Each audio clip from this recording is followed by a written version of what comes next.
Sonic Frontiers released in 2022 for 8th gen and 9th gen consoles as well as PC, and man was it hyped up. While the marketing had a bit of a rocky start with that bizarre IGN first gameplay, it wouldn't take long for people's hopes to return as more and more information about the game was published leading up to release. After the series reached an all-time low with Forces, it was high time for a revitalization, and for many people, Frontiers seems to have scratched that itch. Critics and fans alike have been praising the game for its bold new direction, calling it a return to form for 3D Sonic, and more controversially, the true Sonic Adventure 2. So what about little old me? Well, I'll admit that despite my skepticism early on, I did eventually get swept up by the hype train for Frontiers. In fact, I even had a relatively positive impression of it after my first playthrough at launch. However, the more time I've had to reminisce, the less positive that outlook has become. With that in mind, I've decided to give the game a second go as part of my 3D Sonic marathon. Was Sonic Frontiers really all it was cracked up to be, or did we let our confirmation bias get the better of us? Well, let's find out.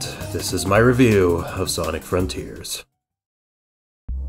The game sets a mysterious mood immediately upon starting a new save, with Eggman doing some strange science-y stuff with these ruins before a mysterious force sucks him in. We then cut to Sonic, Tails, and Amy, who are traveling to a new location known as the Starfall Islands. We learn through an as you know Bob moment that Tails detected the Chaos Emeralds here, so the Rainbow Rat team has decided to see what's up. It doesn't take long for things to go horribly wrong though, and the gang is sucked into a digital dimension creatively named cyberspace. Sonic manages to escape while his friends remain in a digital limbo. Oh, and Knuckles is here too, which only makes sense if you watched a YouTube video before playing. Nice. Anyway, a mysterious voice in the sky tells Sonic to defeat these giant robots called Titans in order to save his friends, so that's what he does. Along the way, Sonic comes across Sage, Eggman's new cyber daughter, who serves as cryptic exposition while also getting a character arc later on. This is all a gross oversimplification, but that's the gist of the story in Frontiers. It's once again pretty ambitious, but unlike Forces, it's actually somewhat cohesive and respects what little consistency the canon had up to this point. This is, at least in part, thanks to a change in writers. That's right, Pontac and Graff are finally out of the picture, being replaced by Ian Flynn, who has previous experience writing for the Sonic comics. Now, to be fully honest, I haven't read very many of those, so I can't speak to their quality, but judging from people's reactions to the news that Ian was writing for Frontiers, it seems that he's generally well liked. So good on Sega for hiring someone that the fans actually approve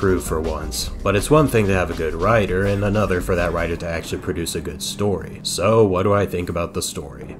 Y'all are gonna hate me. Before I rip into Frontiers right out of the gate though, let's talk positives. Thankfully, there's a decent amount of them this time. First of all, the characterization is leagues better than it has been for the past several games. Sonic is less of a jerk, Tails actually does things despite still not being playable in the base game. Knuckles and Amy are... okay, these guys are still kind of weird here, but otherwise everyone is more or less themselves again. On top of that, Frontiers finally returns to having more focus on character development, which hasn't really been a thing since Sonic Adventure 2. Every single one of Sonic's friends has an epiphany of some sort in each chapter, and while I can feel a little heavy-handed, we'll talk about that in a bit, I do appreciate the effort here. And finally, as I alluded to before, Sonic Frontiers acknowledges previous Sonic media as canon, even making an effort to mend plot and character inconsistencies that have been introduced over the years. With that said, this is done in a very haphazard way. Yeah, it's time to talk about the negatives now, and unfortunately, there's quite a few. First, let's talk about those references. They are obnoxious. It feels like every other sentence out of any given character's mouth has to be some kind of callback, lore connection, or tongue-in-cheek acknowledgement of previous games' mistakes.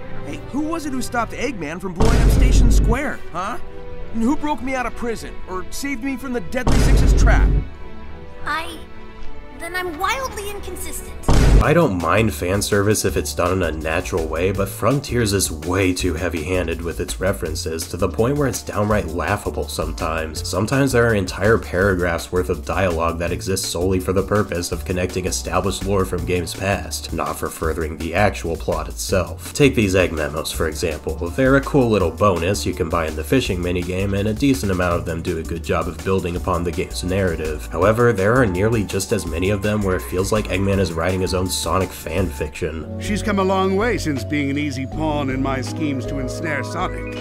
It seems like she had some trouble finding herself. Like, what prompted him to record this? These are all supposed to have been recorded during the events of the game, so why does Eggman go from using them as a journal to writing completely unprompted character bios of Sonic's friends? I also have a few bones to pick with the story itself. I mentioned before that this game does focus more on character development, but I think it tries a little too hard at times. It feels like every single character here is being forced to go through some sort of life-changing great awakening, even if it doesn't feel earned or even make any sense. Some of these are fine, such as Tails' arc about becoming more independent from Sonic. I do kind of wish they would just retcon the past few games' renditions of Tails and bring him back to how he was by the end of Adventure 2, but I guess if they're going to treat all games as canon, this is probably the best way they could have gone about it. But there are a couple arcs here that just feel poorly thought out, a prime example being Amy's. Towards the end of the first island, Amy suddenly makes this proclamation that she's going to share her love with the world. What? That's so vague. What does that even mean? Is she going to give the Pope a copy of Undertale or something? Well, Sonic's nodding along, so maybe it's Hedgehog's secret code that we just can't comprehend. Sage's arc is another one that I found pretty underwhelming. It's not necessarily a bad idea in and of itself, but it's pretty blatantly ripped straight from Gamma's story in Sonic Adventure. Eggman creates a sentient AI, the AI develops feelings, and, well, I guess we'll have to save that for the spoiler section. The bottom line is, while Sonic Frontiers takes a lot of decent strides in the right direction with its narrative, it's unfortunately still just as much of a mess as the previous few games' stories. Forced references plague the dialogue, half of the character arcs don't feel earned, the cutscene presentation is downright bizarre at times, and while the mysterious vibe is a breath of fresh air, the build-up doesn't really have much payoff by the end. Again, we'll have to save that for the spoiler section. With all that said though, don't take this as a dig against Ian Flynn. This is his first time writing for a main series game after all, and the last thing I want to do is write off the potential of someone that could bring the series' storytelling to a better place. I'd like to see him brought back for at least one more game, just to see if he improves. Next, let's talk presentation, starting with the cutscenes. These are all over the place in terms of quality, ranging from well-choreographed action shots to dialogue exchanges that feel like they're straight out of a PS1 Spyro game. It seems that Sonic Team had to spread their budget pretty thin for these, which you'll see is going to become a theme. To their credit, the animators definitely tried a lot harder to get some decent expressions out of the characters this time, but I don't think these models are very well equipped for that. Anytime they try to give Sonic an exaggerated expression, it usually ends up looking creepy. This makes a lot of cutscenes more awkward than they were probably going for, especially the scenes with Knuckles. And for the millionth time in a row, these cutscenes are still locked to a low resolution and frame rate, and I frankly have no idea why. All of Frontier's cutscenes are rendered in real time to reflect the time of day when you activate them, so why are these bottlenecked? I get it if you need to do that to maintain consistent performance on consoles, but I'm playing on a PC that's more than up to the task, so the option for cutscenes that reflect my graphics settings would have been appreciated. With all of that aside, what about the in-game graphics? Well, like everything else in this game so far, I'm pretty mixed. They are technically superior to Force's, using more modern rasterized lighting techniques and screen filters, but I don't know man, it just doesn't look as clean as Force's did. There's a lot of post-processing effects being used here, which give the image a noisy, undefined appearance, and that's even with the nauseating motion blur turned off. This is 1080p footage, believe it or not. What doesn't help is the art style, or lack thereof. When it comes to the main open zones, Sonic Frontiers goes for a photorealistic approach that somewhat resembles 06, though obviously with more modern rendering tech and less uncanny humans. Now, I don't mean to say that Sonic Team didn't do a good job making these environments realistic, or even that they look bad. Nature is an inherently beautiful thing, so the game looks good in the same way that real life looks good, if that makes any sense. I think the real problem here is the environment design itself. The Starfall Islands are some of the most bland and boring areas I have ever seen in a Sonic game. They somehow combine the worst traits of every previous entry, the dreary colors of 06, the uninspired theming of Lost World, and, well, we'll get to gameplay soon. They clearly took a page from The Legend of Zelda Breath of the Wild with the abandoned ruins and subdued soundtrack, but much like Sonic Lost World with Mario Galaxy, Frontiers fails to realize what made its inspiration so captivating. Of all the ancient temples I've been in, this one might be the coolest. But Sonic, that's the 7th time we've seen that exact temple. Breath of the Wild's world was intriguing because every landmark was unique, but Sonic Frontiers' world consists of barren plains and mountains dotted with the same 10 or so generic ruins assets copied and pasted ad nauseum. The one exception is when you encounter an abandoned Death Egg robot from Sonic Forces. That's about it. There's very little here that captures my attention because everything feels exactly the same. But that's not my only complaint with the environments in Frontiers. See, scattered throughout the game's open areas are cyberspace stages, which are meant to function as more traditional Sonic levels. And guess what zones they brought back for the 4th time in a row? That's right, it's Green Hill and Chemical Plant.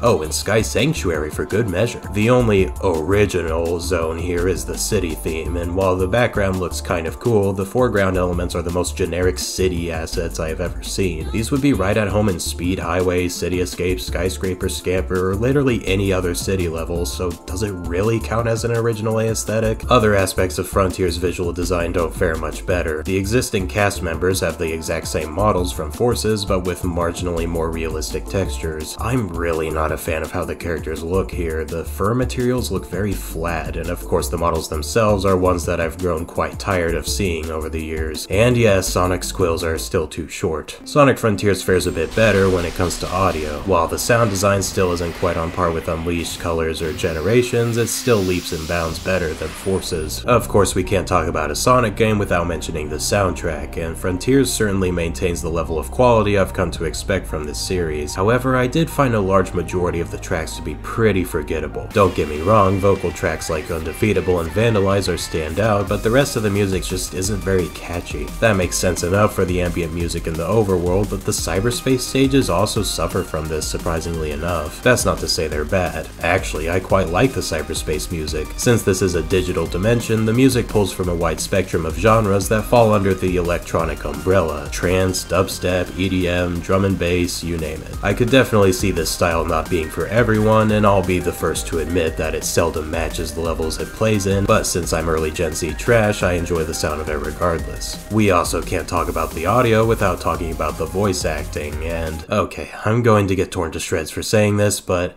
it kinda sucks. A lot of people leading up to Frontiers' release were saying that Roger Craig Smith's voice not fitting Sonic was the result of poor direction and not poor casting. I guess that feedback reached Sega and they decided to just not give any voice direction at all? In all of my life, I have never heard a hedgehog sound so constipated. And it's not just Sonic either, a lot of the other actors sound like they're just reading the script in their normal voices. Even Mike Pollock is lacking the energy that Eggman usually has. I guess they wanted to reflect the serious tone of the story by having the characters sound more lifelike, but the result just feels so bizarre. There's a glaring juxtaposition between these colorful characters and the bland way they deliver their dialogue. I'm not even against Sonic games raising the stakes every once in a while, but Sonic Adventure 2 and even 06 pulled it off without making Sonic sound like he's high on sedatives. Sonic Frontiers is a very mixed bag when it comes to presentation. While the graphics are technically the best the series has seen yet, games like Unleashed, Generations, and even Forces still manage to look far better thanks to their stronger art direction. I do like the music here, even if I wish that more of it was hummable like previous game soundtracks, but the voice acting and its direction makes an already mixed cast sound even more glaringly unfitting for the characters. With the story and presentation covered, it's time now for everyone's favorite subject, gameplay. While Sonic Forces brought back the idea of having other playable characters, Frontiers trims it back down to just the titular hedgehog himself, at least in the base game. Progression is also very different, throwing Sonic into a series of open worlds, complete with objective markers and Ubisoft towers. So it's time once again to dust off the good old 3 staples of Sonic excellence. For those of you who are new, these are the basic principles that I look for in a character's playstyle in a Sonic game. 1. Essential Sonic elements should be present. These include rings, springs, robotic enemies, etc. 2. Replayability should be encouraged through design. A good Sonic gameplay style should have a high skill ceiling for mastering the character's moveset and or challenging levels that become more fun the more you play them. And finally, 3. The character's central attribute should be important. By central attribute, I mean the core of the character's design. For example, Sonic is a hedgehog, so his gameplay should place emphasis on his ability to roll into a ball. Note that these don't necessarily denote a good playstyle period, but rather a baseline that distinguishes a Sonic game from any other generic platformer. Now, with these in mind, let's get into it. When it came to how Sonic would control in Frontiers, I really wasn't sure what to expect on my first playthrough. I of course knew it was still using the boost formula, but it was hard to definitively tell from the trailer footage if this would bring back the better physics from Generations, or if they would pull a Forces again and try to salvage Lost World's movement engine. Unfortunately, it turned out to be the latter. Sonic's movement is very close to how it was in Forces, though they made various tweaks to make it at least a little more playable. The handling is much tighter than before, though only on ground. Turning in the air is still painfully slow. Funnily enough, you can actually customize certain parameters of Sonic's handling in the settings, but it really doesn't affect the game as much as you'd expect. Aside from obvious things like maximum speed, the overall feel of steering Sonic around is still going to feel more or less the same. Returning yet again is the boost, though it functions far differently than any of its previous iterations. While past games awarded boost for doing tricks, collecting rings, defeating enemies, etc., Frontiers assigns it to a stamina meter that refills after a few seconds, once again borrowing from Breath of the Wild. And while this boost is still fast, it doesn't damage enemies, so it functions more as a run button. In fact, it's even mapped to the right trigger like in Lost World. I really feel like this implementation of the boost fundamentally misunderstands its original purpose. In Unleashed, Generations, and especially Colors, the boost was a consumable resource that you had to ration throughout the level, and when the right moment came, slamming that button was immensely satisfying because it empowered you, allowing you to barrel through any enemies in your way. Frontiers boost completely destroys that balance. While it seems like the stamina meter would serve a similar function, the cooldown after it runs out is so fast that there's no good reason not to keep that button held, and since it doesn't damage enemies, what follows is a boost that feels unsatisfying on both accounts. Now, you may be wondering if they improved Sonic's physics in this game, seeing as having open environments was the perfect opportunity to take advantage of a fully realized 3D Sonic. Unfortunately, they didn't. Whether it's in the open zones or cyberspace, gravity just kind of depends on what floor triangle Sonic is on. To try and disguise this, the devs created 3 types of level geometry: surfaces that Sonic walks on, surfaces that Sonic slides on, and surfaces that Sonic wall climbs on. And yes, it's actually as rigid and binary as it sounds. Navigating these environments feels so bizarre compared to any other boost game. One minute you'll be effortlessly running over hills and mountains, the next minute you'll enter a slide animation the nanosecond you come into contact with a surface that looks exactly like the one you were just running on. The transition between these 2 types of surfaces is only made clear when you physically touch it, and it just feels plain bad. The climbable surfaces are the only ones that are clearly marked, and boy are they clearly marked! Remember when running up walls and across ceilings was just a default attribute of Sonic's skill set? Well, corporate wants us to get our money's worth out of a movement engine that was only meant for a one-off Wii U title, so we kinda had to improvise. Sorry. But Spawn Man, I hear you politely screaming into your monitor. Sonic Frontiers does have traditional Sonic physics. Just use the drop dash. Alright, let's use the drop dash. I rest my case. Sonic Frontiers also introduces an all-new combat system that has its own skill tree, combo moves, the whole 9 yards. The platforming physics may suck, but does this help make up for them? Well, to start on a positive note, I don't think it's awful. The fact that you initiate every combat encounter with a homing attack helps connect it to Sonic's overall moveset, which I thought was pretty clever, and the combo moves serve as some pretty nice spectacle, even using Sonic's ballness for some super slick animations. Said combo moves are also where the problems begin, though. The skills tree is decently large, and there's a wealth of various attacks to choose from, but a grand majority of them do the exact same thing: damage the enemy. The only difference is how much damage. But they still could have made this work by incentivizing or even forcing the player to vary their moves. Maybe break the combo chain if you use the same attack twice in a row, or even have a cooldown on each attack like in Xenoblade. Well, I guess balance wasn't on Sonic Team's mind here, because there's absolutely zero consequence for using the same overpowered move over and over again. There's also dodging and parrying involved in this system. Dodging works fine, but the parry is so broken that I have to wonder what Sonic Team were thinking. In any other game, parrying is something that you have to time correctly, but in Sonic Frontiers, you can block for as long as you want, which trivializes many scenarios that would have otherwise been fun and challenging.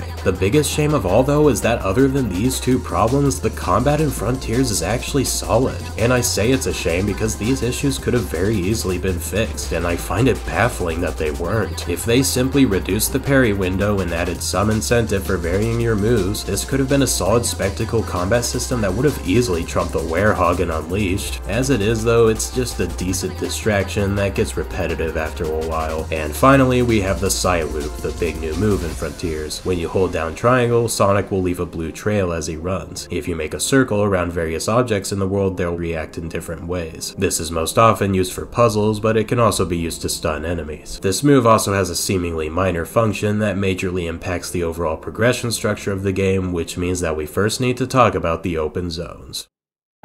Each of the open zones takes place on one of the 5 Starfall Islands. Scattered throughout these are puzzles, cyberspace stages, enemies, bosses, and some bite-sized platforming challenges. I alluded to this when talking about the aesthetic, but these zones are so boring to traverse. Sonic doesn't have any 360-degree momentum to speak of, which means that the level geometry has to either be relatively flat or automated in one way or another. Most of your time spent here will be holding boost and whatever direction you need to go in. There's not much else involved. That is, unless you encounter an automated section, whether intentionally or not. There were a lot of times where I was just trying to get to the objective marker when the game suddenly forced me into a 2D platforming section. Yes, they tried to implement 2.5D platforming into an open world, and it's as jarring as it sounds. These open zones also have a map, which you need to fill by doing these so-called challenges. These suck. Pretty much all of them solve themselves and only require doing some mindless action like side-looping stuff, running in place, abusing the jumping, etc. The best ones have you run from point A to point B or skydiving through a bunch of hoops, but those are the exception and not the rule. Progression on these islands follows a pretty open-ended structure, as one would expect. Your main objectives are to collect the Chaos Emeralds to fight the Titan at the end, and to talk to Sonic's friends to progress the story. So, how does one accomplish this? For the Chaos Emeralds, Sonic Team came up with a pretty solid game loop, at least in theory. The emeralds are stored in vaults scattered throughout the island, and to unlock them, you'll need a certain amount of vault keys. The primary method of obtaining these keys is to complete various objectives in the cyberspace stages, which you unlock by collecting portal gears. To get portal gears, you're expected to fight boss enemies that you'll find around the island. On paper, this is a pretty solid progression system, but unfortunately it's brought down by one tiny little problem.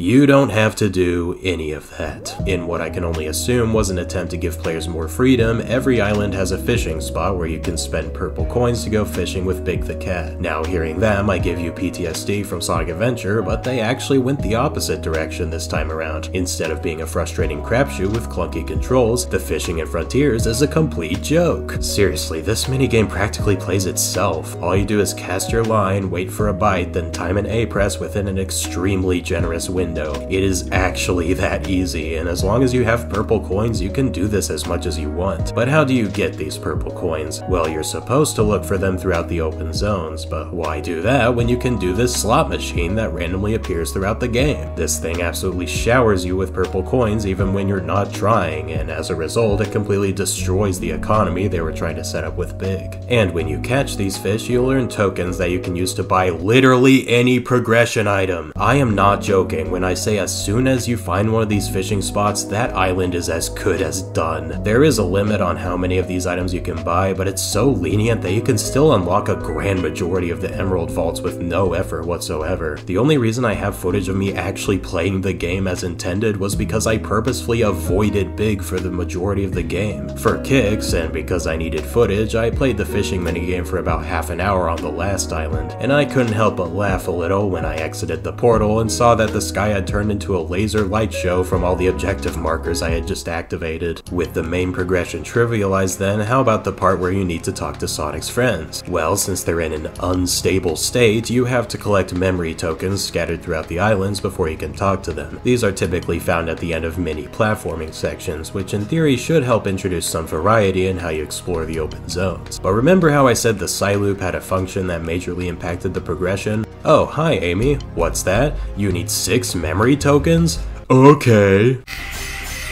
Now, you might say that this is my fault. I don't have to use the Psyloop to collect memory tokens when I could go out and do platforming challenges instead. The problem with this logic is that compared to actively looking for memory tokens, running in circles is the easiest, fastest, and most efficient method of obtaining them. If the player finds a method to efficiently complete a task but that method isn't the fun way, is that the player's fault for optimizing their strategy or the developer's fault for designing the game poorly? Look, I get that they wanted to give the players freedom, and making some things optional is the right way of doing that. But if you make everything optional, then nothing is going to feel necessary. Look at a game like, say, Super Mario 64 and how it handles its progression structure. There's 120 stars in that game, but you only need 70 of them to beat it. That gives the player a lot of wiggle room to skip missions they're struggling with or otherwise don't like, but it still requires them to experience a decent chunk of the content. Now imagine if Mario 64 also had a button you could press at any time to instantly give Mario a star on command. That's Sonic Frontiers.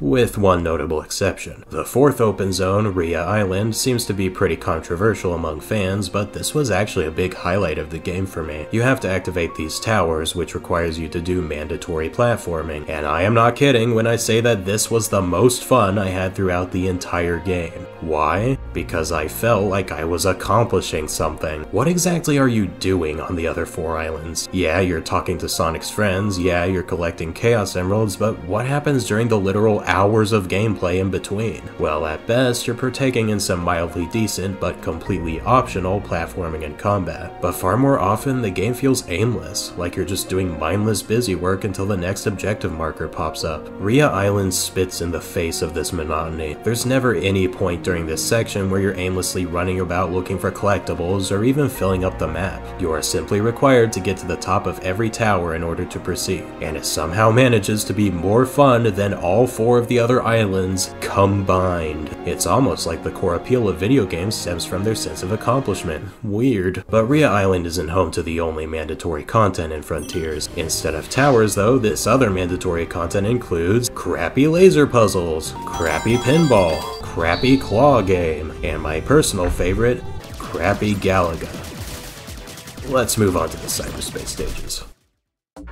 These stages are such a strange specimen of Sonic level design, being home to both some of the worst and best design decisions that have ever been made in the series. Let's get the big thing out of the way first. By and large, these are Sonic Forces levels. They reuse environments from past games, most of them are pitifully short, and of course, there's automation galore. These levels don't just reuse aesthetics either, they also reuse entire level designs from Adventure 2, Unleashed, Generations, and probably more, but those are the ones that I noticed. It's pretty obvious too, since these levels were not designed with this movement engine in mind. Sonic's controls are also different in these stages, irrespective of however you may have customized them in the settings. The turning speed is even worse than in the open zones, both in the air and on the ground, and you lose access to all of your combat moves, including the Psy-Loop. What's weird about this is that despite the controls being different, they still retain a lot of quirks that only make sense in the open zones. The most obvious of these is the homing attack, which is very slow and heavy. This is fine in the game's main overworld combat, but when trying to quickly defeat enemies in a linear stage, it's just downright cumbersome. With all this said though, I do also want to touch on what I think these stages do well. First of all, while a majority of these level designs are either reused or just downright bad, later on in the game they actually start to feel like they're properly designed with the way Sonic controls in this game. Obviously Sonic handles like crap, so instead of focusing on tight turns or difficult jumping puzzles, these later levels play to the strengths of the movesets, such as the air boost and the light speed dash, which are decent fun to take shortcuts with. I'm glad they expanded on the air boost especially, since that was one of the very few things about Sonic Forces that I actually liked. You'll recall that these cyberspace levels also reward the player with vault keys, and this is another aspect that I thought was handled pretty well. There's 5 per stage that you obtain by completing a set of objectives, beating the level, finishing with a certain amount of rings, collecting all of the red star rings, getting an S rank, and an extra for completing all 4 of those. Aside from the fact that you can also obtain these keys by playing an extremely easy fishing minigame or even just running in circles, this is a solid foundation for what could be an excellent open-ended progression system for Sonic games. In fact, I'm actually taking inspiration from this system for a game that I'm working on, link in the description. Unfortunately, these few positives amount to little when stacked up to all of the problems with these cyberspace stages, and that's a shame because there are some fleeting sparks of brilliance here, but they're outweighed by a lack of originality and a horrible game feel.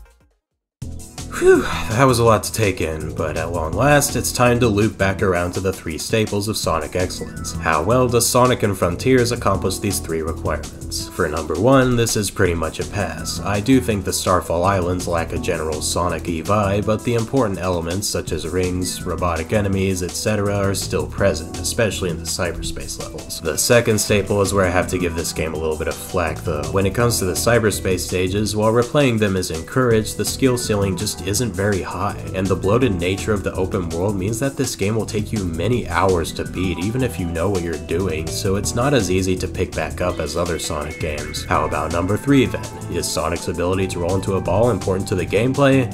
No. Look, I know the drop dash exists in this game, but 1, it sucks, and 2, just because it exists doesn't mean that it's important. The fact that you have access to the boost at all times renders this move completely useless. The only time I found it helpful was to climb up certain surfaces that would normally make Sonic slip, but I'm 90% sure that was an oversight on the developer's part. Sonic Frontiers really drops the ball, literally, when it comes to the 3 staples. The game is too bloated with mindless busywork to encourage replays, the cyberspace levels don't get good until late into the game, and despite the open world being a perfect opportunity to bring back Sonic's signature 360-degree momentum in a big way, there is no such thing here. However, there is one more thing we need to talk about, and that's the bosses.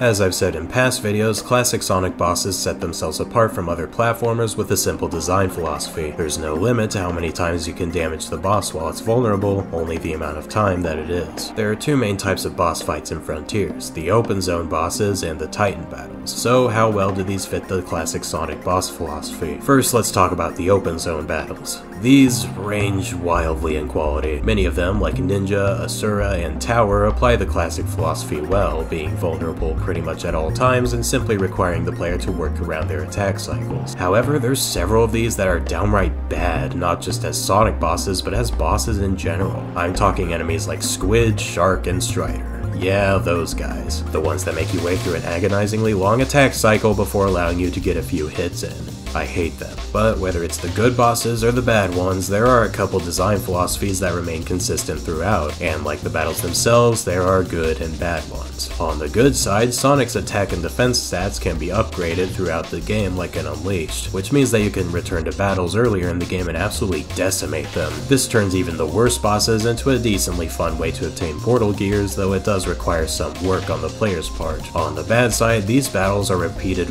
way too much. Not only will you find multiple copies of the exact same boss on the exact same island, but these guys will also respawn periodically. For most of them, this isn't a big deal since you can just avoid them, but some of them will force Sonic into an arena if he gets too close, which can sometimes lead to cheap deaths if you aren't prepared. So what about the Titans?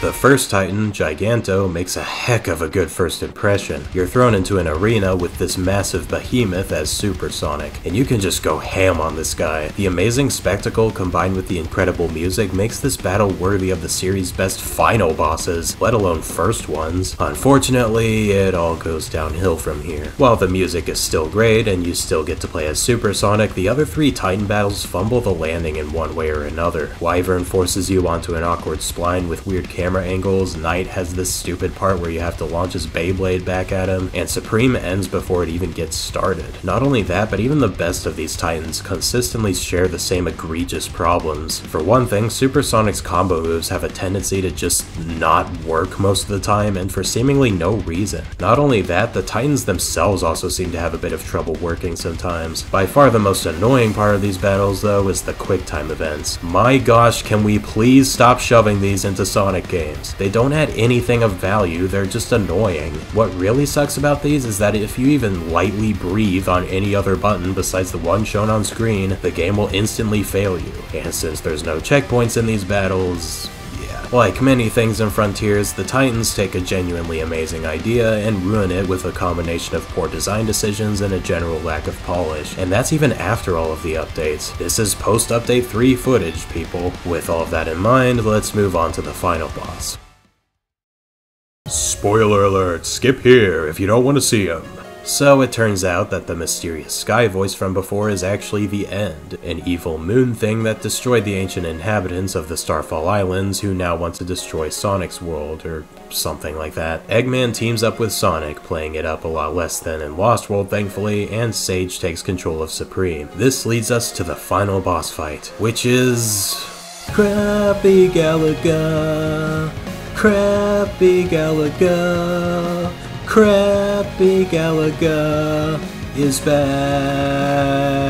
I know it's been said a million times at this point, but man, this final boss sucks. Not just for the fact that it's the lame hacking minigame from before, but also because it's really, really long, with sudden difficulty spikes that plow through your lives making you start over. Anyway, after that ordeal, Sonic does one last QuickTime event, and Sage sacrifices herself to defeat the End. Sonic comes back down to Earth, where his now rescued friends are waiting for him. Sonic makes a sarcastic comment about the quality of the game, and all of his friends talk about what they're going to do when they get home. I wonder if cream and sticks are free.